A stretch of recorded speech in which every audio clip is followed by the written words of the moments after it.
వాగర్థావివ సంపృక్తౌ వాగర్థ ప్రతిపత్తయే జగతః పితరౌ వందే పార్వతీ పరమేశ్వరౌ. భజే శ్రీచక్రమధ్యస్థాం దక్షిణోత్తరయోః సదా శ్యామావార్తాళి సంసేవ్యాం భవానీం లలితాంబికాం. నమో మహద్భ్యో ఋషిభ్యో గురుభ్యో నమః. తర్కానికి పరమాత్మ దొరుకుతాడా? వాదో నావలంబ్య అని భక్తి సూత్రాల్లో నాదులు వారే చెప్పారు. వాదాలకి తర్కాలకి పరమాత్మ దొరకడండి. ఘటోవా మృత్పిండోప్యనురపిచ ధూమోగ్నిరచల పటోవా తంతుర్వా పరిహరతి కిం ఘోరశమనం వృధా కంఠక్షోభం వహసితరస అతర్కవచస పదాంభోజం శంభోర్భజ పరమ సౌఖ్యం వ్రజ సుధీహి అన్నారు కదా భగవత్పాదులు వారు శివానందుల గారిలో. ఎందుకయ్యా నువ్వు పనికి మన తర్కాలు చేస్తావు? పరమేశ్వరుని ఆశ్రయించు, దుర్గను ఆశ్రయించు. అవునండి, దుర్గా అని 2 అక్షరాలు అన్నంత మాత్రాన అన్ని పాపాలు పోతాయా అండి? అంత సందేహం అయితే వద్దులే. కుతర్కం చేస్తున్నంత కాలం భగవంతుడిని పెట్టుకోలేవు. అందుకు కుతర్కజ్ఞులకు దూరముగా ఉండున్నది. వాళ్ళు ఆశ్రయించలేరు, ఇక్కడే ఉంది. కానీ కుతర్కం వల్ల పట్టుకోలేకపోతున్నాం. అందుకు దుష్టదూర అంటే నభజంతు కుతర్కజ్ఞ దేవీం విశ్వేశ్వరీం శివాం. ఈ మాటల్లోనే మనకి అర్థం చెప్తూనే సాధకుడికి ఎలా ఉండాలో చెప్తున్నాడు చూడండి. ఎవరైతే దుష్టత్వం ఉంటారో వారికి జన్మ కాదు కదా, ఎన్ని జన్మలెత్తిన దుష్ట ప్రవృత్తి ఉన్నంతకాలం భగవంతుడు దూరమే. అందుకు అది తొలగించుకునే ప్రయత్నం చేస్తే అమ్మ దగ్గరగా వస్తుంది. అయితే తొలగించుకునే ప్రయత్నం చేస్తాను కానీ నాలో ఎన్నున్నాయో నాకు మాత్రం ఎన్ని తెలుసు? ఒక్కటి తెలిసింది కదా, దుష్టంతో తొలగితే బాగుంటుంది అని తెలిసింది కదా. అప్పుడప్పుడు నాకు ఉందని తెలుస్తుంది కదా, సంతోషం. అప్పుడు ఒక పంచే, అమ్మ దుష్టత్వం తొలగాలి, నేను తొలగించుకోగలిగినంత తొలగిస్తున్నాను, నా ప్రయత్నం నేను చేస్తున్నాను. కానీ నా పని ఎలా ఉన్నదంటే అడుసు చొరనే పట్టే అటునిటు కాళ్ళు కడుగుకొననే పట్టే కలకాలము ఒడలికి జీవునికి ఒడయడైన హరిని తడవగా కొంతయు పొద్దు లేదు అన్నాడు హనుమాచార్యులు వారు. నా పని ఎలా ఉందంటే బురదలో కాళ్ళు వేయడం కడగడం, మళ్ళీ బురదలో కాళ్ళు వేయడం కడగడం, ఇలా బతుకంతా అయిపోతుందమ్మా అన్నారు. అడుసు చొరనే పట్టే అటునిటు కాళ్ళు కడుగుకొననే పట్టే. ఈ పనితోనే జరిగిపోతుంది. కానీ ఒడలికి జీవునికి ఒడయడైన హరిని తడవగా కొంతయు పొద్దు లేదు. ఎంత గొప్పగా చెప్పాడు ఇక్కడ. అందుకు నా పరిస్థితి ఇలా ఉందని తెలుసుకుంటే ఎంత బాగున్నది. సరే, అప్పుడు ఏం చేయాలి? పైగా దుష్టత్వం అనేది నాలో స్వాభావికంగా ఉన్నది కొంత, ప్రాభావికంగా వచ్చేది కొంత. 2 ఉన్నాయట, స్వభావ దుష్టత్వం, ప్రభావ దుష్టత్వం అని. మనలో ఉన్నవి చాలు, కానీ పక్క వాళ్ళ వల్ల వచ్చేవి చాలా ఉంటాయి. హాయిగా లేచి హుషారుగా తిరుగుతుంటాం, 2 వచ్చి మాట్లాడేళ్తారు, వాళ్ళు వెళ్ళిన దగ్గర నుంచి అది ఏంటో తెలియదు, మొత్తం మూడంతా అయిపోతుంది. ప్రభావం అండి. వాళ్ళు నవ్వుతూ మాట్లాడచ్చు, కానీ వాళ్ళ సంస్కారములు శక్తి తరంగాల్లో వ్యాపించి ప్రభావం చూపిస్తాయి. అంతే కదా, మన సదాచారం మనం ఏదో పాటిస్తూ పూజ చేస్తూ ఉంటాం. ఎవడో వస్తాడు, ఇవన్నీ అవసరమా అండి, ఇవన్నీ అక్కర్లేదు, బొమ్మలో దేవుడు ఉంటాడా, అంతా హృదయంలో ధ్యానించాలని. ఇంకా నిన్నటి వరకు బొమ్మ చూస్తే తన్మయం కలిగింది, రేపటి చూస్తూ ఇందులో లేడని చెప్పాడుగా వాడు, అనుకు లేడేమో అని. ఇలాంటివన్నీ కూడా ప్రభావాలు అన్నమాట. హాయిగా మన సాధన మనం చేసుకుంటూ ఉంటుంటే వాడు వచ్చి పాడు చేశాడు. అందుకు ఆ దురాచారం అనేది ఉందే కలియుగంలో, మనది మనకు ఎలాగో ఉంది కావలసినంత, దీనికి తోడు పై వాళ్ళ వల్ల మళ్ళీ వస్తూ ఉంటాయి. ఎవరైనా చక్కగా సదాచారంలో ఉంటూ ఉంటే పక్క వాళ్ళు వచ్చి ఈ ఆచారాలు ఇవన్నీ ఉండాలటండి, ఇవన్నీ కేవలం పాత చింతకాయ పచ్చడి అంటే వదిలేయి బుద్ధేస్తుంది వెంటనే. పైగా మనం ఎంత జాగ్రత్తగా వెళ్ళినా చుట్టూ ఉన్న దురాచారాల ప్రభావం ఎలాగూ తప్పదు. అప్పుడు ఏం చేయాలి? ఇది పెద్ద ప్రశ్న మనకి. అందుకు కలియుగంలో నేను ఆచారంగా ఉంటాను, జ్ఞానంగా ఉంటాను అంటే మన వల్ల కాదండి. అలాగని వదిలేస్తే మరొక ప్రమాదం. పట్టుకున్నామా అంటే పూర్తిగా పట్టుకోవాలి. 2 ఉన్నాయి అవస్థలు. ఇది జాగ్రత్తగా అర్థం చేసుకోవాలి. నిన్నటి వరకు చెప్పిన దాన్ని అంతటినీ అప్పుడు ఇంకా అర్థం చేసుకోవచ్చు. ఒకవైపు చెప్తాడు యజ్ఞాలు, యాగాలు, నియమాలు, కర్మాలు, ధర్మాలు పాటిస్తే మంచిది అని. చేయగలమా నిజానికి అన్ని నియమాలు? ఒక్క యజ్ఞం దానికి చెప్పిన నియమాలతో ఒక్కటి చేయలేం మనం. మహా కష్టం. దానికి కారణం అనేకం. ఒకటి మన యొక్క లక్షణం, చుట్టూ ఉన్న వాటి లక్షణం. అది పోనీ వేదాంత మార్గంలోకి విచారణ చేయగలమా?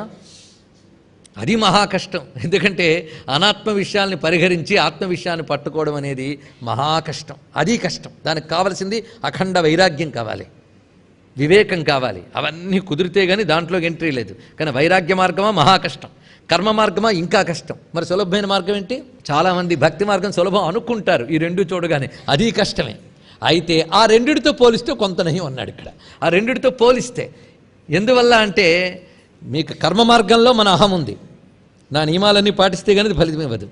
జ్ఞాన మార్గంలో నా అహం ఉంది, నా ప్రయత్నమే. కానీ భక్తి మార్గంలో ఒక సులభం ఏంటంటే వదిలేసుకోవచ్చు. భక్తి మార్గంలో నాదేమీ లేదు, ఇప్పటి వరకు ఏమున్నానో నాకు తెలియదు, ఇకపై మాత్రం నువ్వు తప్ప మరొక్క దిక్కులేదు తల్లి అని పట్టుకుంటే ఆ పట్టు చిక్కడం మహా కష్టం అండి.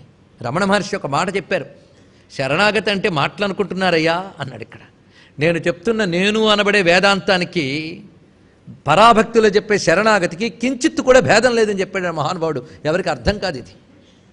శరణాగతి భక్తి అంటే నాకు ఏ కష్టం వచ్చినా భగవంతుడినే శరణ వేడతాను అనడం కాదుట. శరణాగతి భక్తి అంటే ఏంటో చూడండి. ఇక్కడ నా కష్టము, సుఖము, దుఃఖము, లాభము, నష్టము ఇవేవీ తెలియవు తల్లి, నాకు నువ్వే తెలుసు, నువ్వే కావాలని పట్టుకుంటే అది శరణాగతి భక్తి అండి. ఆ పట్టుకుంటే అనాత్మలన్నీ పరిహరించి ఆత్మని పట్టుకోవడమే కదా అందులోనూ కనబడుతున్నది. అందుకే అచ్చమైన శరణాగతి భక్తి చాలా విశేషం. కనుకనే వేదాంత విద్యను ఉపనిషత్తు బ్రహ్మేష్టం శరణముపగమ్య అని చెప్పడమే కాకుండా ముముక్షుర్వై శరణమహం ప్రపద్యే అని చెప్తున్నది. ఎందువల్ల అలా పట్టుకోగలిగేవా? ఇంతవరకు నీకేమున్నాయో నీకు తెలీదు. అహం త్వాం సర్వపాపేభ్యో మోక్షయిష్యామి మా శుచః. అభయం అక్కడ ఉందండి. అందులో భక్తిలో ఉండే ధైర్యం వేరు, అభయం వేరు, ఆనందం వేరు, తృప్తి వేరు. అందుకే భక్తి మార్గం గురించి చెప్తూ ఒక చక్కటి ఉదాహరణ చెప్పాడు ఒక ఆయన.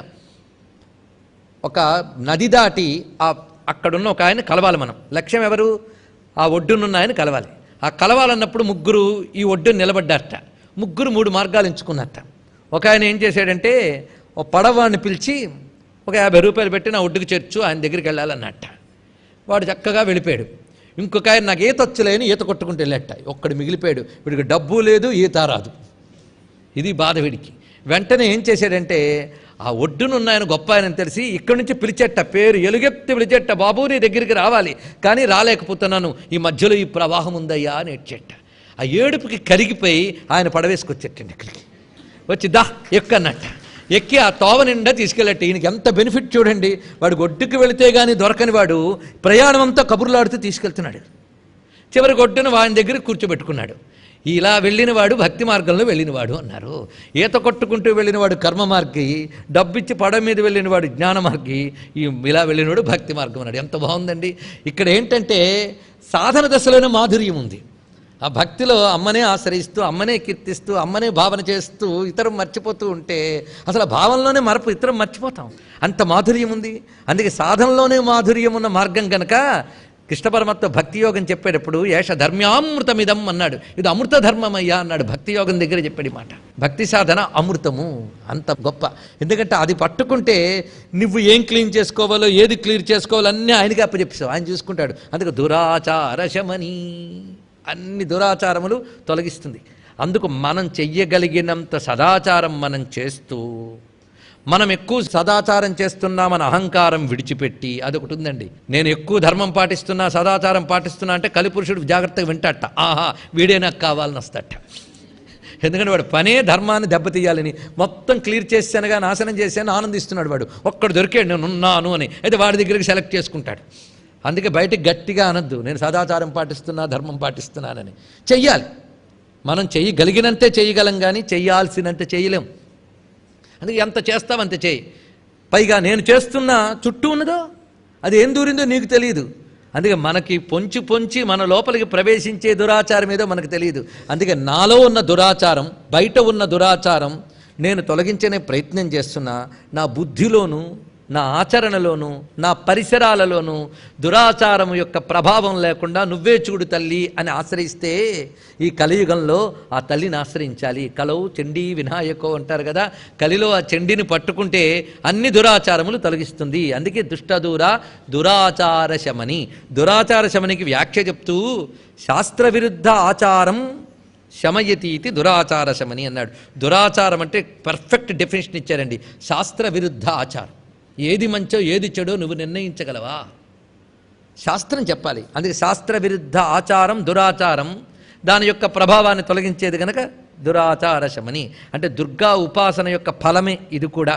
దుఃఖహంత్రి సుఖప్రద దురాచార శమని. దోషవర్జిత, అది గొప్ప మాట. దుష్టత్వాలను అన్నీ తొలగించే ఆ తల్లికి దోషం లేదండి. ఏ దోషము లేని తల్లి. ఏ దోషము అంటే దోషాలు ఎన్ని రకాలు మనం చెప్పుకున్నాం, 17 దోషాలు. రాగము మొదలుకొని మద, నిరహంకార ఇత్యాది దగ్గర మొత్తం 17 దోషాలు చెప్పాం కదా. ఈ 17 దోషాలు లేని తల్లి ఆవిడ దోషవర్జిత అని. అంతేకాదు ప్రతి ఉపాధికి దోషాలున్నాయి. అనవద్యాంగి దగ్గర చెప్పుకున్నవి ఇక్కడ తెచ్చుకోవాలి. ఏవి? అస్థి, జాయతే, వర్ధతే, విపరిణమతే, అపక్షీయతే, నశ్యతే అని షడ్దోషములు. ఈ షడ్దోషములు లేని తల్లి గనక దోషవర్జిత. అందుకు దోషాలు పోవాలి అంటే దోషవర్జితనే పట్టుకోవాలి. ఇంతవరకు చెప్పింది దుష్టదూర దురాచార శమని చెప్పి దోషవర్జిత అని చెప్పడంలో ఉపాధిగతమైన దోషములేవి లేనిది అనగానే నిరుపాధి అనే తత్వమే ప్రతిపాదన చేస్తున్నారు. దోషవర్జిత తత్వం పరమాత్మ మాత్రమే, ఇది తెలుసుకోవాలి. ఆ పరమాత్మనే సర్వజ్ఞ అని చెప్తున్నారు. సర్వజ్ఞ, అమ్మవారు సర్వజ్ఞ అంటే సర్వము తెలిసిన ఆవిడ. ఈ మాట కూడా తేలిగ్గా అయితే మనం సర్వం తెలిసిన ఆవిడని ఒక్క మాటతో అంటాం, కానీ ఉపనిషత్తు ఈ మాటను చాలా బరువుగా అందండి. ఎస్ సర్వజ్ఞ సర్వవిత్, ఇది ఉపనిషత్ వచనం. అలాగే సర్వజ్ఞ సర్వవేతృత్వాత్ అని దేవి భాగవతంలో చెప్తున్న వాక్యం ఇక్కడ. అన్నీ తెలిసిన ఆవిడ.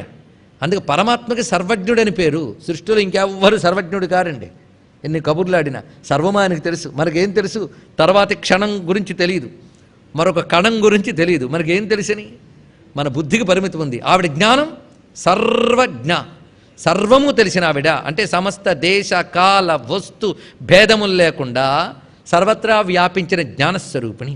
అంతేకాదు అమ్మవారికి ఉన్నటువంటి ప్రధానమైన లక్షణములు సర్వజ్ఞత, అనాదిబోధ, స్వతంత్రత, నిత్యత, సంపూర్ణత, అనంతత అని 6 లక్షణాలు ఉంటాయట.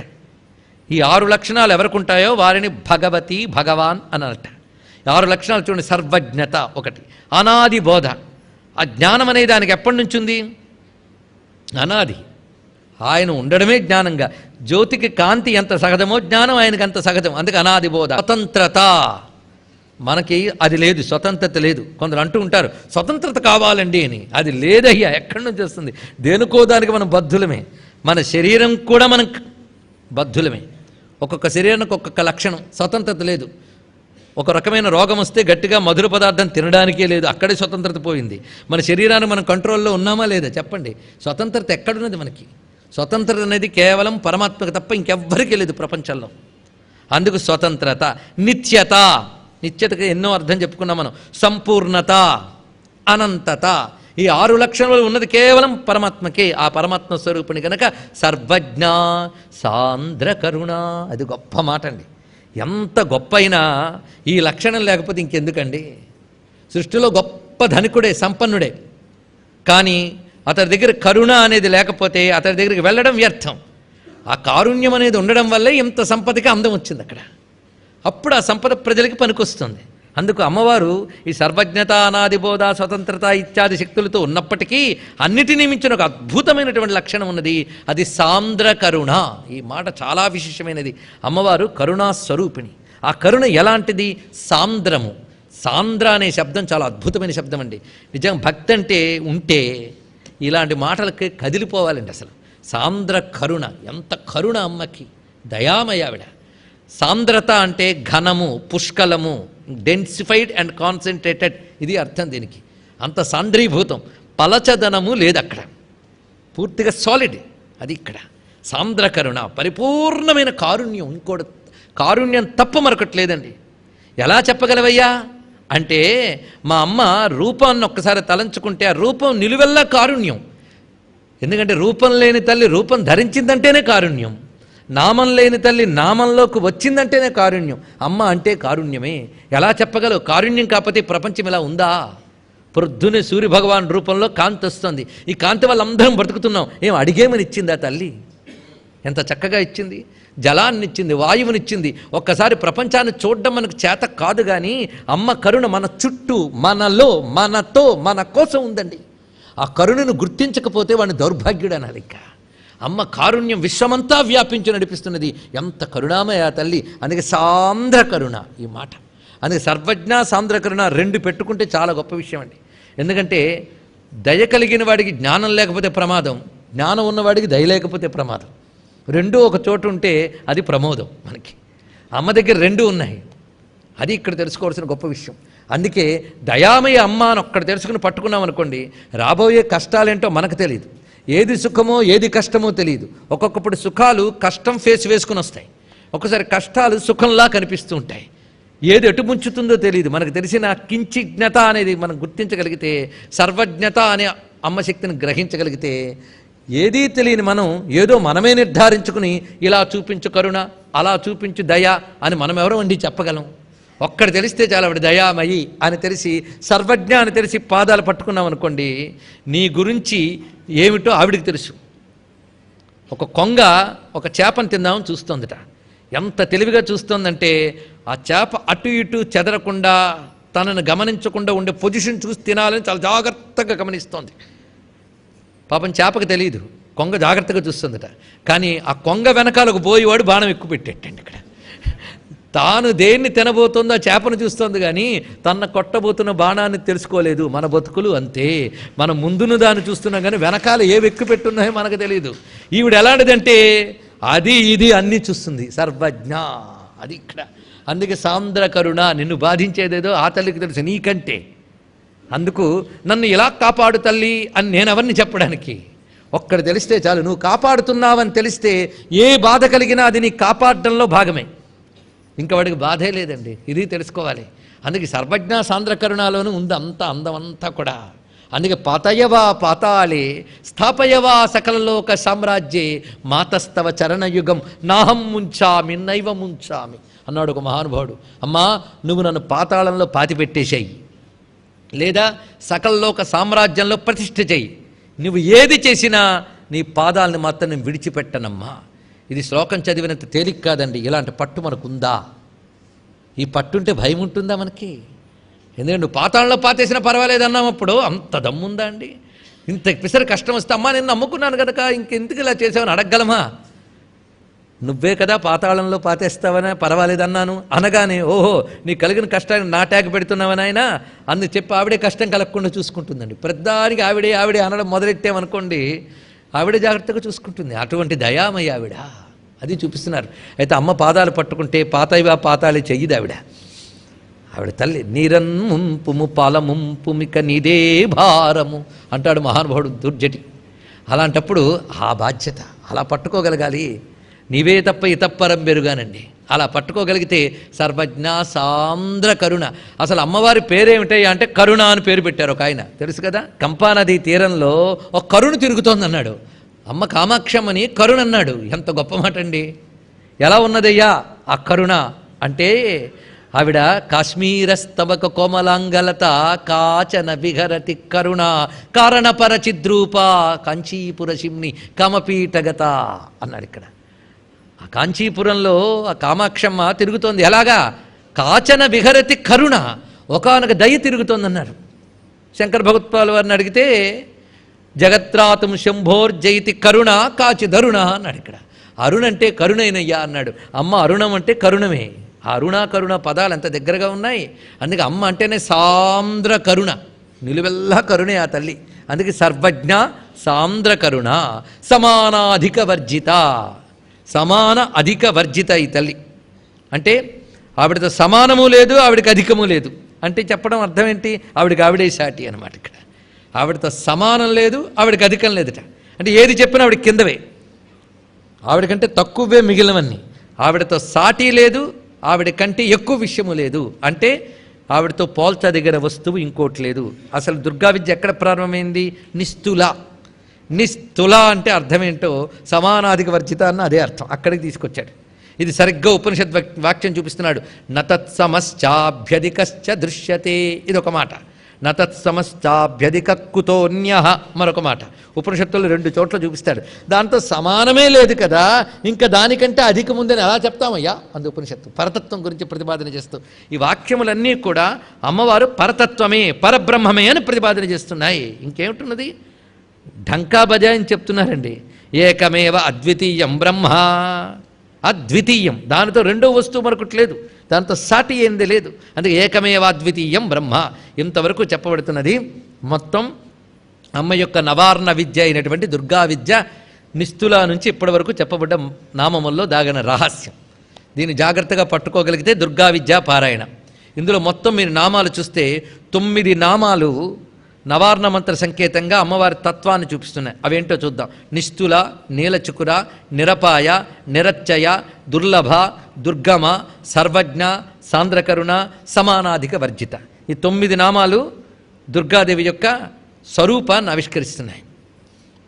తర్వాత ఫలాన్ని ఇక్కడ చూపిస్తున్నాడు. అది దుఃఖహంత్రి, సుఖప్రద, దురాచార శమని. దుర్గాదేవి ఉపాసన వల్ల ఈ 3 లభిస్తున్నాయి. ఫలములు 3: దుఃఖహంత్రి, సుఖప్రద, దురాచార శమని. 3 నామాలు ఫలము, 9 నామాలు అమ్మస్వరూపు. ఇంతవరకు మన దుర్గాతత్వాన్ని చూపించాం కదా.